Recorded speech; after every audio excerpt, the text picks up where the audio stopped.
Ընտրությունների մասին, սկսենք հենց sense պարզ հարցով, սպասելի էր ձեզ այս ելքը թե ոչ։ Եկեք ես չասեմ իմ համար այս ելքը սպասելի էր, թե սպասելի չէ, որովհետև մի տեսակ այդ պատասխանը կարող են արտահայտել մարդկանց։ Ես այլ բան ասեմ, բոլոր այն խախտումների մասին, որոնք բարձրաձայնել են իմ ընդդիմադիր գործընկերները, վստահ եմ, որ բոլորը տեղյակ եք, բայց այս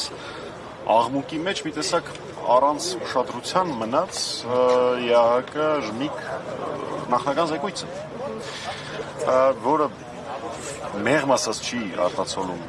իրականությունը, բայց այնտեղ կան շատ կետեր, որոնք ակնհայտորեն գրված են այն պատճառով, որովհետև հնարավոր չէր ուղղակի չգրել։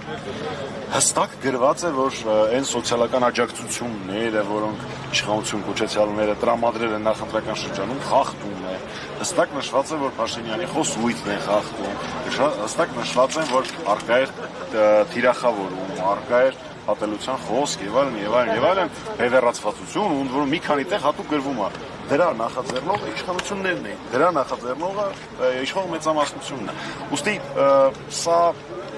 նորից չկրկնվելու համար գործընկերներից ասածները խախտումները շատ են, ընդդիմադիրները դրա մասին խոսում են, դեռևս շարունակելու են խոսել, բայց նույնիսկ միջազգային դիտորդները տարբերակ չեն ունեցել հաշվի առնելով աշխարհակաղակական հետաքրքրությունները, չարձանագրել են հայտարարությունները, որոնք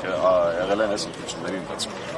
Համիջանյան, ըստ ձեզ միայն այդ խախտումներն են պատճառը, որ ընդդիմադիր ուժերը, նույնիսկ միասնական ընդդիմադիր ուժերը չանցան արդարը։ Անցան, բայց մեծամասնություն։ Հետաքրքրական հարց եք տալի։ Գիտեք, ձևակերպեմ պատասխանս այսպես։ Այդ խախտումները առկային միանշանակ։ Դրանց պիտի լինեն հետևանքներ միանշանակ։ Մնացած բոլոր խնդիրների հետ կապված, կարծում եմ, որ բոլորս էլ անելիքներ ունենք, բոլորս էլ հետևություններ ունենք անելու, ու դա նորից եմ ասում, ոչ մի կապ չունի, խախտումները այո եղել են, այդ խախտումները այո ազդեցություն են ունեցել, դրանք անթույլատրելի են, ու դրա հետևից բոլորս միասին, որպես ընդդիմություն, որպես հայրենասերներ, պիտի գնանք։ Իսկ մնացած բոլոր այլ հետևությունները, ինչ կարելի է ավելի լավ անել, որտեղ կարելի է հետագայում կառավարությունը ավելի ուժեղացնել, խոսակցությունը քաղաքացու հետ, մեր քույրերի եւ եղբայրների հետ ինչ ձևով տանել, դա ես չեմ կարծում, որ իմաստ կա, որ ես հրապարակային որևէ մեկին խորհուրդ տամ, այդ ամեն ինչը յուրաքանչյուրը վերլուծում է իր համար, այն մարդիկ, ովքեր ինձ այդ խորհուրդը լսելու ցանկություն ունեն, զանգում են եւ այդ խորհուրդը լսում են։ Պարոն Համիջանյան, եւ հնարավոր է այս իրավիճակը բերի այսպես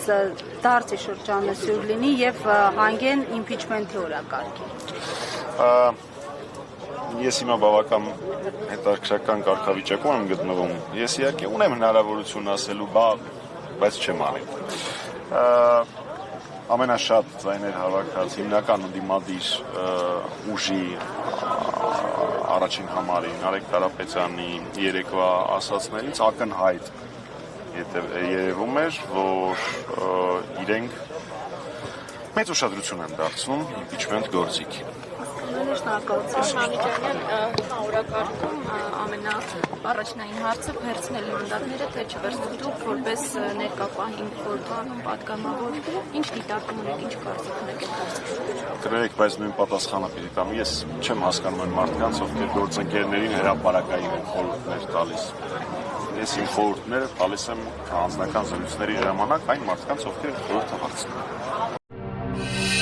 Բաժանորդագրվեք Արմաթ մեդիայի ալիքներին սոցցանցերում, հետևեք մեզ նաև Արմաթ Մեդիա AM կայքում։